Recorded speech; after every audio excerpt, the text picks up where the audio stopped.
You sat down to do one thing, something simple, something you actually wanted to do. And somewhere between opening your laptop and starting, you checked your phone, remembered an email, thought about something someone said last Tuesday, got up for water, noticed the window, wondered about something completely unrelated, and looked up 40 minutes later having done absolutely none of it. And the worst part is you cannot explain how it happened. There was no decision, no moment where you chose distraction over focus. It just occurred. Like weather. You have tried everything. Lists, timers, putting your phone in another room, telling yourself this time will be different. And it works sometimes briefly until it doesn't. Until something pulls your attention sideways and you follow it before you even realized you were moving. People call you scattered, lazy, undisciplined. They say you just need to focus. They say everyone gets distracted, you just need to try harder. And every time someone says that, something in you goes quiet. Because you are trying. You have always been trying. Harder than anyone around you knows. You are not lazy. You are not careless. You are not someone who simply doesn't care enough. Your brain is doing something specific and measurable that has nothing to do with effort or willpower. And the reason it happens to you more than others goes much deeper than anyone has bothered to explain. Stay with me. Let's start with the group nobody gets right. The ones whose distraction isn't a bad habit. It's a brain that was built differently from the beginning. You are 9 years old, sitting at a desk. The teacher is explaining something at the board and you are genuinely trying to follow. You want to follow, but then a bird lands outside the window and you notice it.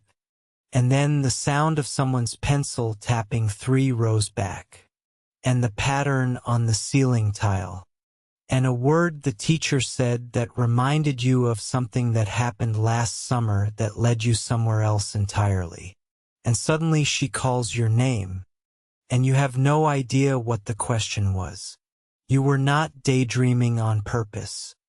You were not being disrespectful. Your brain had simply found 7 other things more immediately compelling than the one thing it was supposed to hold. You looked at your classmates who were still watching the board and wondered genuinely how they were doing that, how they were just sitting there, not pulled in 17 directions simultaneously, just present. That gap between you and them was not discipline. It was neurology.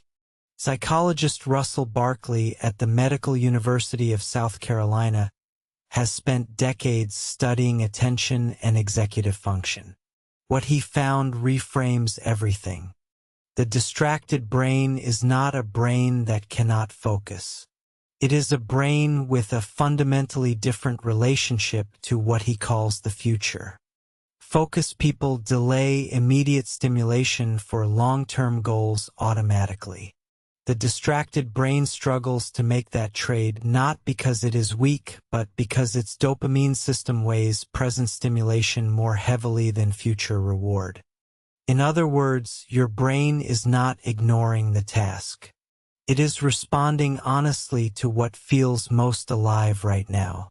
And it always will, until the thing in front of you feels more alive than everything else competing for its attention.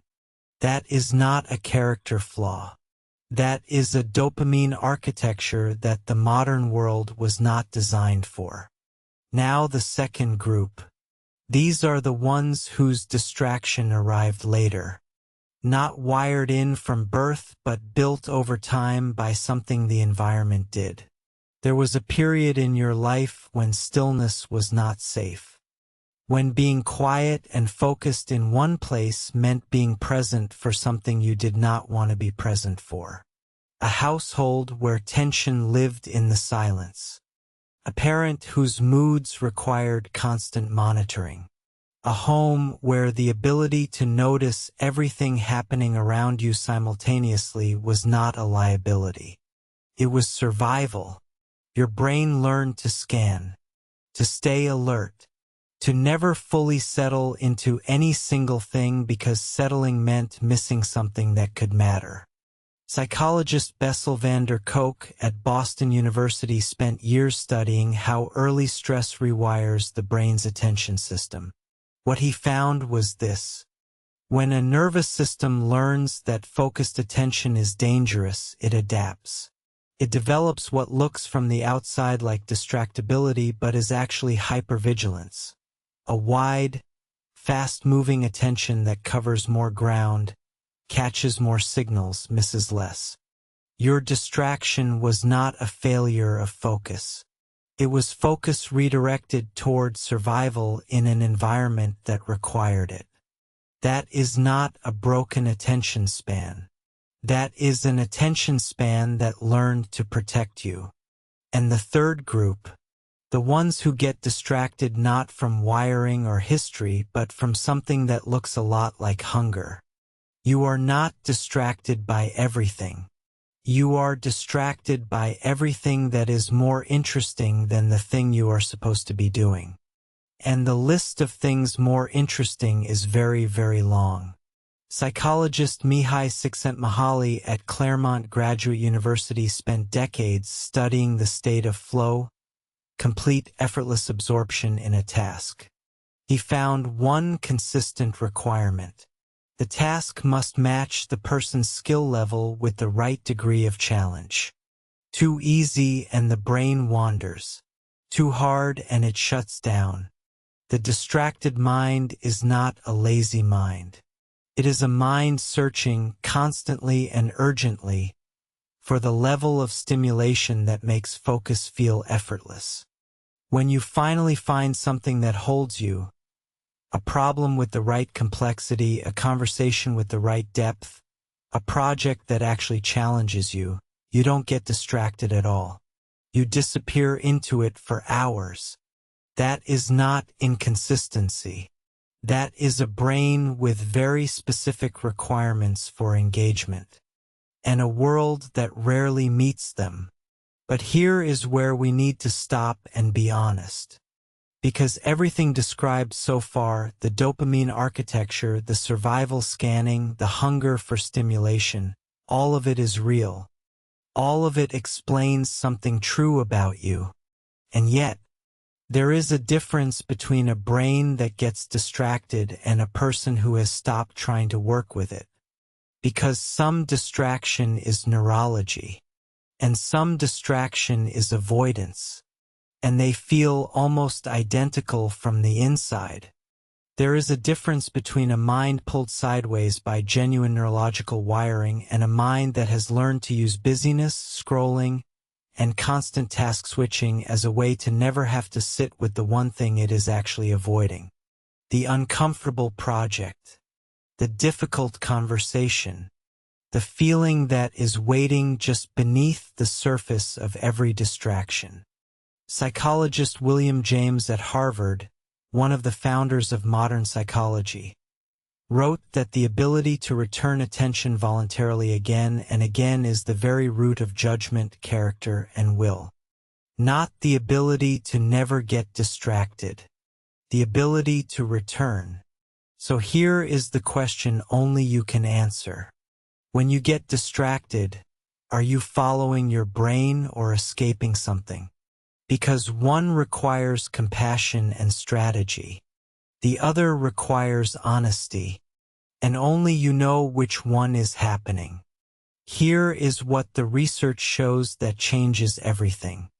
A study by neuroscientist Marcus Raichle at Washington University found that the wandering mind is not idle. It is running what he calls the default mode network, processing memory, imagining the future, making connections between unrelated ideas, doing the kind of background thinking that focused attention physically cannot do. Your distracted mind is not wasting time. It is doing work that the focused mind never gets the chance to do. The ideas that arrive in the shower, the solutions that appear mid-walk, the connections nobody else makes. Those come from a mind that wanders. And yours wanders further than most. So here is your permission slip. You are not scattered. You are not undisciplined. You are not someone who simply needs to try harder or want it more or finally get their life together. You are someone whose brain moves faster than the world's to-do lists can keep up with, who notices more, connects more, and gets pulled by more because there is genuinely more happening inside your mind than in most. That is not a deficit. That is a different kind of intelligence that the standard productivity system was never built to accommodate. You are not broken. You are not lazy. You are not the problem. You are a mind that was built for a world slightly more interesting than this one. And until you find it, you will keep looking. And honestly, that's not the worst thing a brain can do. Drop a comment. What is the most random thing you got distracted by today? I read every single one. And if this felt like someone finally explaining something you've been quietly ashamed of for years, subscribe. I make these every week for minds that were never the problem. And if you've ever wondered why you can hyperfocus on one thing for 6 hours straight but cannot do a simple task for 6 minutes, why your attention is either all or nothing and nothing in between, that one is next. Your distraction was never the enemy.